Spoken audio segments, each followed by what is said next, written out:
A pretty 30-something woman packs her bags and moves to California to start anew. She has it all: looks, talent, money, and a beautiful home set far away from the hustle and bustle of the city. Scratch that. Because we're divorced and it was contentious.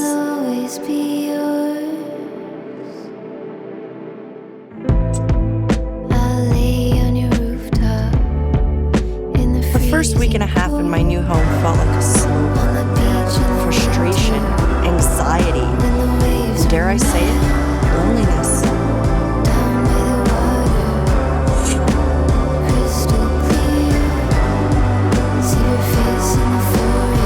Welcome to the neighborhood.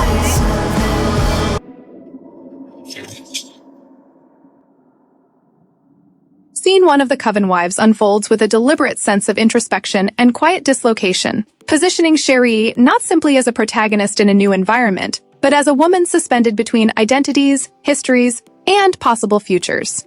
The opening narration itself signals instability, as the description of Cherie shifts repeatedly, first idealized, then corrected, then reframed again, revealing how even she cannot fully settle on a coherent narrative about who she is. This self-revision is deeply significant when read through a queer and feminist lens, because it reflects a broader cultural reality in which women, especially those navigating major life transitions like divorce, are often required to reconstruct themselves in ways that are both legible and acceptable to others. Cherie's move from Nashville to a remote part of Northern California becomes more than a geographic relocation. It is an attempt at self-reinvention, an effort to carve out a space where she might finally hear her own thoughts without interference from the expectations that once defined her marriage and career. Yet almost immediately, the film undercuts the fantasy of autonomy by immersing her in an atmosphere of isolation that feels less liberating than disorienting. Her phone call with her mother captures this tension vividly, revealing the lingering emotional entanglements that persist even after legal separation. Cherie's insistence that she no longer speaks to her ex-husband except through lawyers underscores the severity of the rupture, but her apology for raising her voice at her mother hints at a deeper pattern of emotional labor, where she remains responsible for smoothing over discomfort even while grappling with her own pain. This dynamic resonates strongly with broader experiences among women, who are often socialized to prioritize relational harmony over personal truth, and it sets the stage for the ways Cherie will later navigate new connections that blur the boundaries between care, desire, and vulnerability. The house itself functions as both sanctuary and psychological mirror, its physical distance from the outside world echoing Cherie's internal withdrawal. Her narration of the first week and a half, describing a slow burn of frustration, anxiety, and loneliness, captures a state that is at once deeply personal and widely recognizable, particularly for queer women who may have experienced periods of isolation while questioning or redefining their identities. The reference to being trapped in the doldrums evokes not just stagnation but a kind of suspended animation, where movement is technically possible yet emotionally inaccessible. Cherie acknowledges that she could drive into town, join social activities, and build a community, but she cannot bring herself to do so, suggesting that her isolation is not merely circumstantial, but rooted in a deeper disconnection from herself and others. This is a crucial thematic foundation, because it frames the arrival of Katrina and her companion not as a simple neighborly encounter, but as an intrusion into a carefully maintained, if fragile, emotional stasis. When Katrina appears at the door, the tone shifts subtly, introducing a sense of curiosity and unease that complicates the earlier solitude. The gesture of bringing a gift and welcoming Cherie to the neighborhood is outwardly conventional, yet the context, the remote setting, the lack of visible nearby houses, the ambiguous description of Cove Estates as something that may or may not be a traditional community, imbues the interaction with an undercurrent of mystery. Katrina's calm, composed demeanor contrasts with Cherie's slight awkwardness, creating a dynamic that feels both inviting and quietly disarming. From a queer perspective, this encounter can be read as the beginning of a relational space where alternative forms of connection become possible, particularly because Katrina and Alexis introduce themselves as widows who found each other. This phrasing is significant, as it suggests a bond that transcends conventional definitions of friendship, hinting at the possibility of chosen family or even romantic partnership without explicitly naming it. In a cultural landscape where relationships between women are often either erased or hyper-defined, the ambiguity here allows for a more nuanced interpretation, one that aligns with the lived experiences of many queer women who navigate connections that do not fit neatly into predefined categories. Cherie's response to their story, expressing sympathy and then apologizing for the awkwardness, again highlights her tendency to manage emotional atmospheres even in situations where she is the newcomer. Meanwhile, Katrina's dismissal of the topic as morbid subtly reclaims control of the narrative, steering the conversation towards Cherie's identity as a writer. This shift is important because it positions Cherie's creative block not just as a professional obstacle but as an emotional one, potentially linked to her inability to fully articulate or access her inner life.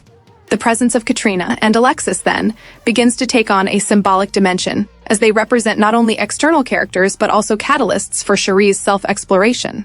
Their invitation to reach out if she needs anything carries a dual meaning, suggesting both practical neighborliness and the possibility of deeper engagement, perhaps even transformation.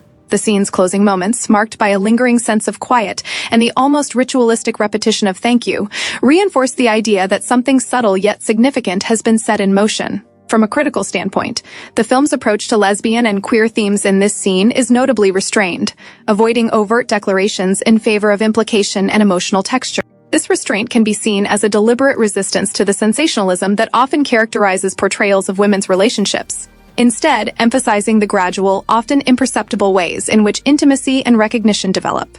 For queer viewers, this may resonate as an authentic reflection of how attraction and connection can emerge in environments where explicit acknowledgement feels risky or premature. The dynamic between Cherie and Katrina, though still in its infancy, already hints at a form of mutual recognition that operates beneath the surface of polite conversation, suggesting that what draws them together may not yet be fully conscious or articulated. At the same time, the scene invites broader reflection on how women, regardless of sexual orientation, navigate loneliness, reinvention, and the search for meaningful connection.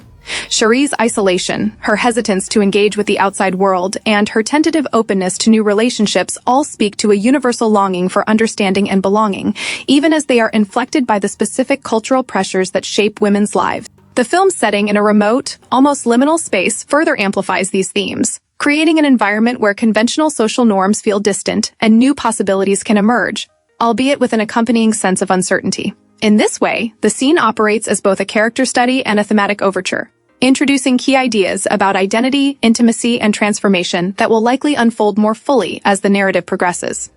Ultimately, what makes this opening so compelling is its commitment to treating women's interior lives with seriousness and care, refusing to reduce their experiences to simplistic tropes or narrative shortcuts.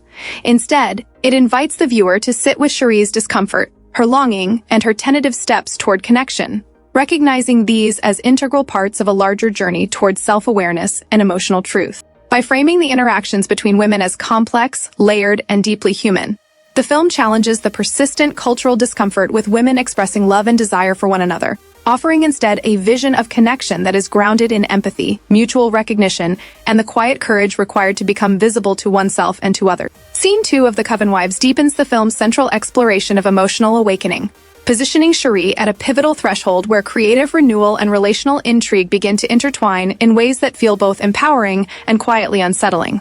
The scene opens with a striking tonal shift from the stagnation of the first sequence, as Cherie speaks confidently on the phone with Meredith about her progress, revealing that she has suddenly regained her creative momentum. This transformation is framed not as a gradual climb out of difficulty, but as an almost inexplicable breakthrough, a moment where something clicks internally and releases a flow that had previously been blocked. From a queer and feminist perspective, this sudden resurgence of creativity can be read as more than a professional milestone. It suggests the emergence of a deeper alignment within Cherie herself, as though access to her creative voice is tied to an emotional or relational opening that she has not yet fully articulated. The fact that this shift occurs shortly after her initial meeting with Katrina and Alexis invites interpretation, subtly implying that their presence has catalyzed something within her, whether consciously or not. Creativity here becomes symbolic of self-recognition, a process through which Cherie begins to reconnect with parts of herself that had been suppressed or inaccessible, perhaps during her marriage or in the aftermath of its dissolution. When Alexis arrives at Cherie's door with coffee, the gesture feels deceptively simple yet carries a layered emotional resonance. On the surface, it is an act of neighborly kindness, but within the context of Cherie's isolation and recent breakthrough, it takes on a more intimate significance, suggesting attentiveness and a kind of intuitive awareness. Cherie's question, how Alexis knew she was writing, reveals both curiosity and a hint of vulnerability, as though she is not entirely comfortable being seen so clearly. Alexis's response, casual and lightly humorous, deflects any suggestion of deeper insight. Yet the ease with which she inserts herself into Cherie's space hints at a dynamic where boundaries are porous and roles are not yet fully defined. This ambiguity is central to the scene's emotional texture, as it creates a space where connection can develop without being immediately categorized or constrained. As the two women sit together, the conversation unfolds with a quiet rhythm that emphasizes presence over plot, allowing small details to carry significant weight.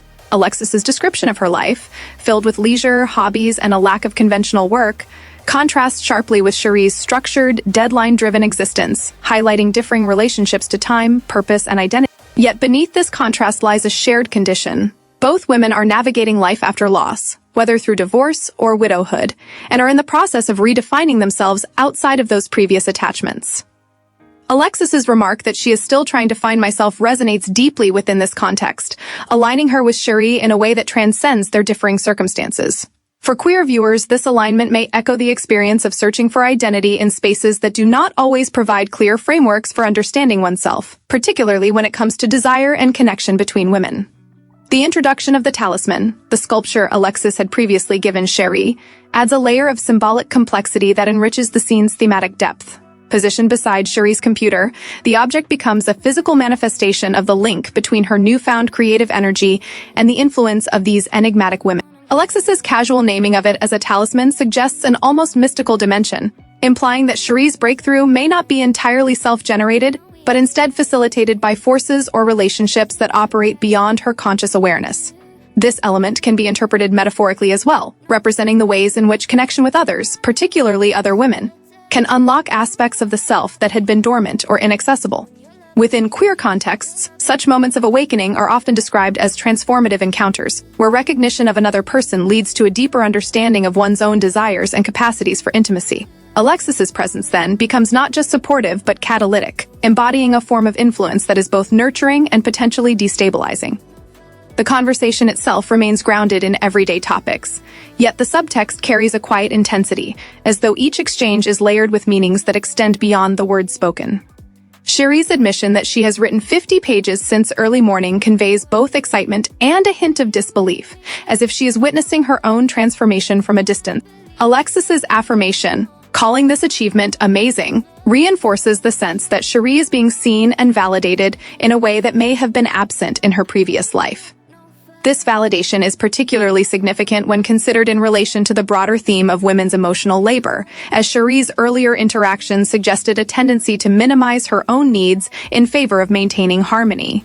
Here, however, she is allowed to occupy a space where her accomplishments and feelings are centered, creating a subtle shift in her relational dynamics.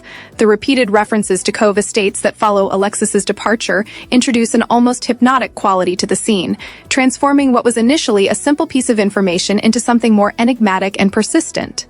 The repetition functions as both a narrative and psychological device, suggesting that the place, and by extension, the women associated with it, is beginning to occupy Cherie's DHHN in a way that she cannot easily dismiss. This motif can be interpreted as a representation of desire or curiosity that lingers beneath the surface, gradually asserting itself despite attempts to maintain distance or rationality. For queer audiences, this may resonate with the experience of encountering something that challenges one's existing understanding of self, creating a pull that is difficult to ignore even when it is not fully understood.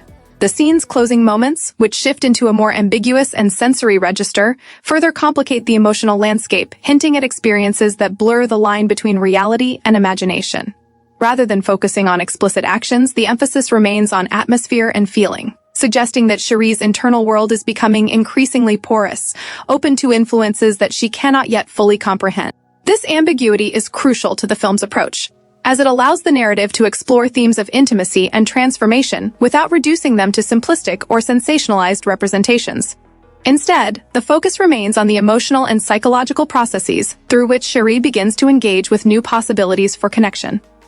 From a critical standpoint, the scene exemplifies the film's commitment to portraying relationships between women as complex, layered, and deeply meaningful, resisting the cultural tendency to either erase or sensationalize such connections. By centering Cherie's interior experience and framing her interactions with Alexis as part of a broader journey towards self-recognition, the narrative invites viewers to consider how intimacy can emerge in subtle, often unspoken ways. This approach aligns with the lived experiences of many queer women, for whom recognition and connection often unfold gradually, shaped by a need to navigate social expectations and personal uncertainty. At the same time, the scene speaks to universal themes of longing, vulnerability, and the search for authenticity, making its emotional core accessible to a wide audience. Cherie's creative awakening, her tentative openness to Alexis, and her growing fascination with Cove Estates all point toward a larger transformation that is as much about becoming visible to herself as it is about forming connections with others. In this sense, the scene operates as a crucial bridge between isolation and engagement, marking the beginning of a journey that will likely challenge Cherie's assumptions about identity, desire, and the nature of belonging.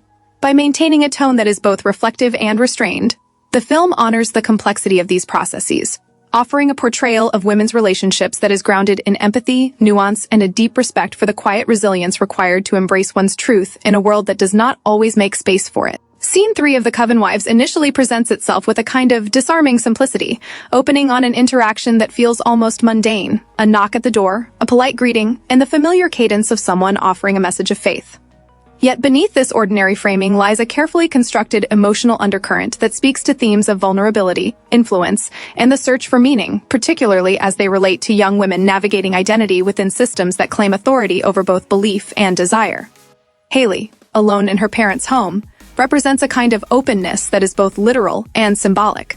Her solitude is not just physical but emotional, suggesting a space in which she is unguarded, perhaps uncertain, and quietly searching for something she cannot yet articulate. When Brandy enters, carrying the language of certainty and conviction, the dynamic that unfolds is less about persuasion in a traditional sense and more about the subtle negotiation of trust, intimacy, and power. The invocation of good news and spiritual guidance becomes, in this context, a framework through which deeper emotional needs are explored, particularly the longing to be seen, understood, and guided in a world that often leaves young women feeling directionless or unseen. What makes this scene especially resonant through a queer lens is how it captures the ambiguous space between mentorship, admiration, and something more emotionally charged, without reducing that ambiguity to spectacle or judgment. Instead, the interaction is grounded in a quiet intensity, where Haley's hesitation and repeated offers to postpone the encounter reflect an internal negotiation between caution and curiosity, between the social expectation to be polite and the instinct to protect oneself. This tension is deeply familiar to many women, especially queer women, who are often taught to prioritize agreeability and openness even when they feel uncertain or vulnerable. Brandy's insistence, meanwhile, is not framed as overtly coercive, but rather as confident, assured, and purposeful, embodying a kind of authority that can be both comforting and unsettling. She appears to know exactly what she wants from the interaction, while Haley is still in the process of understanding her own boundaries and desires. This imbalance creates a dynamic that mirrors real-life experiences within both religious and social structures, where younger or less experienced individuals may find themselves drawn to figures who offer clarity, certainty, or a sense of belonging, even when that clarity comes at the cost of their own agency. As the scene progresses, the language shifts away from explicit religious messaging and towards something more personal and immediate, suggesting that the promise of transformation or fulfillment is being reframed in terms that are less about doctrine and more about lived experience. This shift is crucial, as it highlights how systems of belief can sometimes function as entry points for more intimate forms of connection, particularly among women who are seeking validation, affirmation, or a sense of purpose. For queer viewers, this can resonate as a metaphor for the ways in which same-gender relationships are often mediated through socially acceptable narratives, friendship, mentorship, guidance, before being recognized, if at all, as something deeper. The scene does not rush this recognition. Instead, it lingers in the uncertainty, allowing the emotional texture of the interaction to unfold gradually. Haley's responses, often tentative and questioning, suggest a young woman who is both intrigued and unsure, navigating a space that feels unfamiliar yet compelling. This duality, of being drawn in while also holding back, is a hallmark of many queer experiences, particularly in environments where direct expressions of same-gender desire are discouraged or obscured. Brandy, on the other hand, embodies a kind of self-assuredness that can be read as both empowering and ambiguous. She does not seek permission in the way Haley does, rather, she moves forward with a sense of inevitability, as though the outcome of their interaction is already decided. This contrast highlights the different ways women learn to inhabit their identities, with some embracing confidence and control while others are still learning how to articulate their needs and boundaries. Importantly, the scene refrains from framing this dynamic in purely moralistic terms. It does not present Brandy as a villain or Haley as a passive victim. Instead, it situates both characters within a broader context of longing and uncertainty, where each is seeking something, connection, affirmation, meaning, that cannot be easily defined. This refusal to simplify the interaction is what allows the scene to function as a meaningful exploration of women's interior lives, rather than a reductive or sensationalized depiction of influence or transgression. From a broader perspective, the scene also speaks to the ways in which women are often socialized to interpret their own desires through the lens of external validation. Haley's willingness to engage, despite her initial hesitation, can be understood as a reflection of this conditioning, where the desire to be seen as open, kind, or receptive can override personal discomfort. This is not unique to queer experiences, but it takes on particular significance in contexts where same-gender relationships are already marginalized or misunderstood.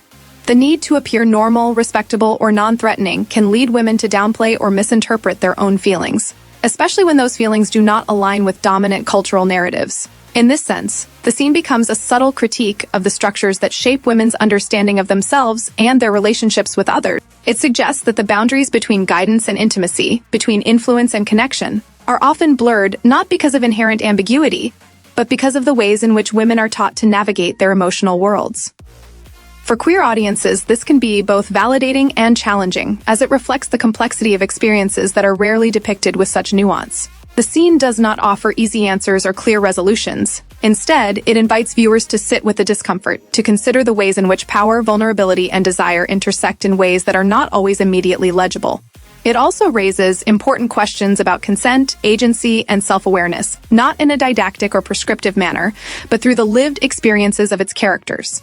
By focusing on the emotional and psychological dimensions of the interaction, rather than any explicit or sensational elements, the film maintains a tone of seriousness and respect that is often lacking in portrayals of women's relationship. This approach aligns with a broader effort within queer storytelling to move beyond stereotypes and to present women's lives as rich, complex, and worthy of thoughtful exploration. Ultimately, Scene 3 contributes to the film's overarching themes by illustrating how moments of connection, however ambiguous or fraught, can serve as catalysts for self-recognition and growth. It suggests that the process of understanding oneself is often non-linear, shaped by interactions that challenge, unsettle, and inspire in equal measure. For women, and particularly for queer women, this process is often complicated by societal expectations that limit the ways in which desire and intimacy can be expressed or even acknowledged. By centering the emotional realities of its characters, the film offers a counter-narrative that affirms the legitimacy of women's experiences, even when those experiences defy easy categorization. In doing so, it creates space for viewers to reflect on their own journeys, to recognize the moments of hesitation, curiosity, and connection that have shaped their understanding of themselves and others. This is what gives the scene its lasting impact, not its surface-level events, but the deeper emotional truths it reveals about the human need for connection, the complexities of influence and agency, and the ongoing challenge of becoming visible to oneself in a world that often resists such visibility. Scene 4 of The Coven Wives marks a crucial turning point in the film's emotional and psychological landscape, drawing together the threads of isolation, longing, creative awakening, and ambiguous connection that have been carefully woven through the earlier scenes, and presenting them in a moment that feels at once intimate and destabilizing. The scene begins with Cherie reaching outward, attempting to ground herself in something rational and verifiable by contacting her realtor about Cove Estates, the mysterious community repeatedly referenced by Alexis and others. This moment is significant not because of the information she receives, indeed she is told that no such place exists, but because of what it reveals about her state of mind. Cherie is searching for confirmation, for a sense that what she is experiencing has a basis in shared reality, and when that confirmation is denied, the effect is not relief, but further disorientation. The absence of Cove Estates from any official record suggests that the connections she has been forming may exist outside the boundaries of conventional understanding, positioning her at the edge of something both alluring and unsettling. Yet, rather than prompting her to retreat, this revelation seems to deepen her immersion in the experience, highlighting the powerful pull of the emotional and creative awakening she is undergoing. Her internal monologue, describing the compulsion to continue writing as something that feels almost external to her, captures a paradox that resonates deeply with many women, particularly those who have struggled with creative or emotional blockages. The sense of being possessed by inspiration can be read not as a loss of control, but as a release from the constraints that previously held her back, suggesting that what feels frightening is also what enables her to access a more authentic version of herself. This duality, fear intertwined with affirmation, is central to the scene's exploration of identity and transformation, especially within a queer framework where self-discovery often involves navigating unfamiliar and sometimes contradictory emotions. The presence of Brandy and Alexis in this scene, whether literal or symbolic, reinforces the idea that Cherie's awakening is not occurring in isolation, but in relation to other women who embody different aspects of knowledge, experience, and possibility. Their influence is not depicted as overtly coercive or manipulative. Rather, it operates through a kind of emotional resonance, a subtle alignment that draws Cherie closer to them even as she remains uncertain about the nature of that closeness. This dynamic reflects a broader pattern within queer women's experiences, where relationships can function simultaneously as sources of support, inspiration, and challenge, often blurring the boundaries between friendship, mentorship, and deeper forms of connection. The question posed in the scene, "Do you want to live forever?" serves as a powerful symbolic gesture, one that extends beyond any literal interpretation and instead invites reflection on what it means to seek permanence, meaning, or transcendence through relationships and creative expression. For Cherie, who has recently emerged from a life defined by conflict and disconnection, the idea of forever may represent a longing for stability, for a sense of belonging that is not easily disrupted. Yet the way this question is framed, and the context in which it is asked, suggests that such permanence may come with its own complexities, requiring a surrender to forces or relationships that are not fully understood. Importantly, the scene does not present this as a simple choice between safety and danger. Instead, it emphasizes the emotional stakes involved in opening oneself to new forms of connection, particularly when those connections challenge existing frameworks of identity and understanding. From a queer perspective, this moment can be interpreted as a metaphor for the process of embracing one's desires and relationships in a world that often renders them invisible or illegitimate.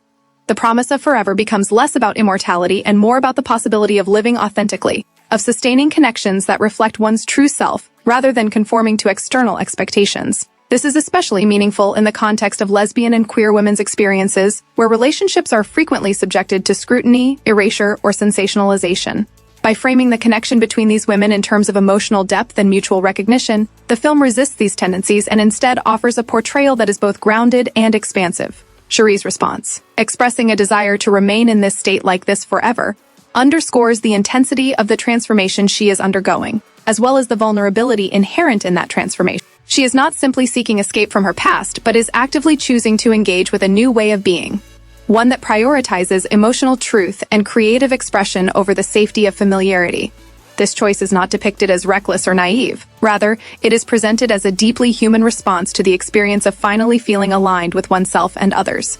At the same time, the scene invites viewers to consider the potential costs of such alignment, particularly when it involves relinquishing control or entering into relationships where power dynamics are not fully transparent. This tension between empowerment and uncertainty is a recurring theme in the film, reflecting the complexities of navigating identity and intimacy within systems that do not always support or understand them. More broadly, the scene speaks to the ways in which women are often taught to approach their own desires with caution, to question the legitimacy of their feelings, and to prioritize stability over authenticity. Cherie's journey challenges these norms by illustrating the transformative potential of embracing one's inner life, even when it leads into uncharted territory. Her experience resonates not only with queer women, but with anyone who has grappled with the fear of vulnerability or the pressure to conform to externally imposed narratives. The film's emphasis on interiority, on the thoughts, emotions, and subtle shifts that define Cherie's transformation, allows it to explore these themes with a level of nuance and respect that is often lacking in more conventional storytelling. Rather than relying on overt conflict or spectacle, it builds its impact through the accumulation of small, meaningful moments, each contributing to a larger portrait of a woman in the process of becoming. In this sense, Scene 4 functions as both a culmination of what has come before and a gateway to what lies ahead, encapsulating the film's central concerns while also deepening its exploration of connection, identity, and the search for meaning. It affirms the idea that women's relationships, particularly those that exist outside traditional frameworks, are worthy of serious and thoughtful consideration, and that the emotional truths they reveal are as significant as any external plot development. By centering these truths, the film not only challenges prevailing narratives about women and intimacy, but also offers a space for viewers to see their own experiences reflected with honesty and care.